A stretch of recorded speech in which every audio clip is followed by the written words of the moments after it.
Bismillahirrahmanirrahim. Assalamualaikum warahmatullahi wabarakatuh. Perkenalkan, nama saya Rati Suraningsi S dengan NIM 236500039. Di video kali ini saya akan menjelaskan proposal saya tentang yang berjudul klasifikasi citra terumbu karang menggunakan CNN atau Convolutional Neural Network untuk konservasi laut. Langsung saja kita masuk ke latar belakang. Indonesia memiliki terumbu karang terbesar di dunia sebagai bagian dari Coral Triangle. Sayangnya, kerusakan karang terus meningkat akibat perubahan iklim, polusi, dan aktivitas manusia. Oleh karena itu, dibutuhkan teknologi pengelolaan citra dan kecerdasan buatan atau AI seperti CNN untuk mengklasifikasi kondisi karang secara otomatis, cepat, dan akurat guna mendukung konservasi. Masuk ke rumusan masalah di sini. Yang pertama, bagaimana merancang model klasifikasi citra terumbu karang berbasis CNN. Yang kedua, sejauh mana akurasi arsitektur CNN seperti MobileNet V2 dan SANET 121 dan ResNet. Yang ketiga, bagaimana kontribusi CNN dalam konservasi laut. Yang terakhir, yang keempat, apa perbedaan efisiensi dan akurasi antar model CNN. Tujuan penelitiannya di sini, yang pertama merancang model klasifikasi otomatis berbasis CNN. Yang kedua, mengevaluasi performa CNN atau MobileNet V2 dan SANET 121 ResNet. Yang ketiga, menguji efektivitas model dalam kondisi perairan Indonesia. Yang terakhir, yang keempat, membandingkan efisiensi komputasi antar arsitektur CNN. Berikut masuk ke manfaat penelitian. Di sini terbagi dua bagian.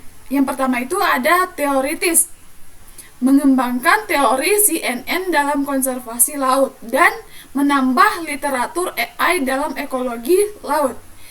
Yang kedua di sini praktis, menyediakan sistem klasifikasi karang otomatis dan membantu konservasi dan pelaporan cepat.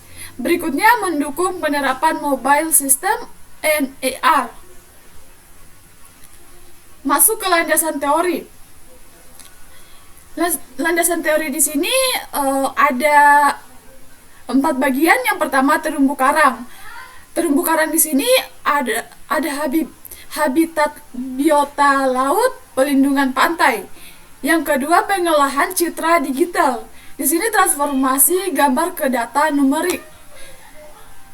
Yang ketiga, CNN di sini deep learning untuk ekstraksi fitur visual otomatis. Dan yang terakhir, yang keempat, IR dan unit 3D. Di sini yang dimaksud visualisasi interaktif kondisi karang berbasis marker.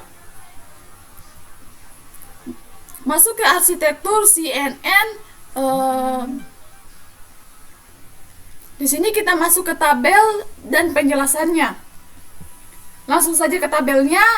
Ada lapisan terbagi berbagai bagian. Ada input layer, conv layer, relu, boiling layer, VC layer, output layer. Dan di sini fungsinya, yang pertama tadi input layer fungsinya menerima citra 224 kali 224 RGB. Berikutnya convert layer, fungsinya ekstraksi fitur seperti tekstur. RLU fungsinya aktivitas non linear. Polling layer fungsinya reduksi dimensi dan overfitting. Berikutnya VC layer, di sini fungsinya klasifikasi ke dalam kelas. Yang terakhir, output layer dengan fungsinya di sini softmax klasifikasi atau bighead, healthy, dan dead. Masuk ke perbandingan arsitektur CNN. Masuk ke tabel, di sini ada model kelebihan dan kekurangan.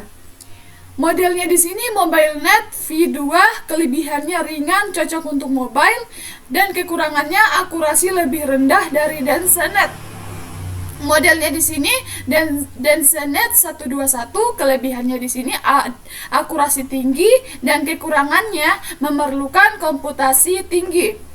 Yang terakhir modelnya di sini ResNet, kelebihannya presisi tinggi dan kekurangannya kompleksitas arsitektur.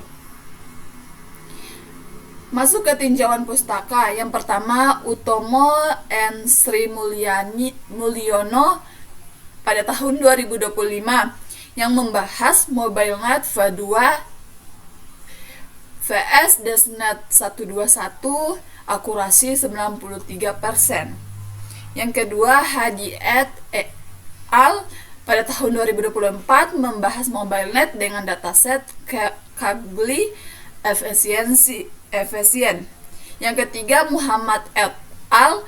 Pada tahun 2023 yang membahas ResNet from scratch, presisi tinggi. Yang keempat Alkhalis et al. Pada tahun 2024 yang membahas Mars CNN untuk mengukur dimensi karang. Dan yang terakhir Eka Okta Putra et al. Pada tahun 2024 yang membahas klasifikasi penyu via CNN. Referensi lain di sini Aryawan pada tahun 2022, Soleh dan Wiono pada tahun 2023, Habibah et al. Pada tahun 2020, dan yang terakhir Sander ND. Masuk ke metodologi penelitian. Yang pertama jenis penelitian di sini kuantitatif eksperimen. Yang kedua metode, model CNN dilatih pada dataset dari Kaggle dan Flickr. Yang ketiga analisis, confusion matrix, akurasi, precision, recall, V1 score. Dan yang terakhir keempat pendekatan. Di sini transfer learning dan augmentasi data. Masuk ke flow metodologi gambarnya. Di sini ada studi literatur, berikut ada pengumpulan dataset citra, detail di sini prapemrosesan. Di sini yang dibagi ada 3 bagian, resize 224x224, normalisasi pixel, dan augmentasi citra. Berikutnya ke perancangan arsitektur CNN, berikut pelatihan model CNN, berikut evaluasi dan validasi model, berikut hasil memaukan ya dan tidak. Jika ya, lanjut ke integrasi sistem atau opsional, berikutnya penyusunan laporan akhir, dan terakhir berikutnya selesai. Lanjut ke metode waterfall. Yang pertama ada analisis kebutuhan, yang kedua perancangan sistem, yang ketiga implementasi model CNN, yang keempat pengujian model, dan yang terakhir yang kelima evaluasi dan pemeliharaan. Kita masuk ke hasil yang diharapkan. Di sini ada 3 bagian yang terdapat hasil yang diharapkan di sini. Yang pertama, model CNN dapat mengenali kondisi karang secara akurat, kurang dari 90%.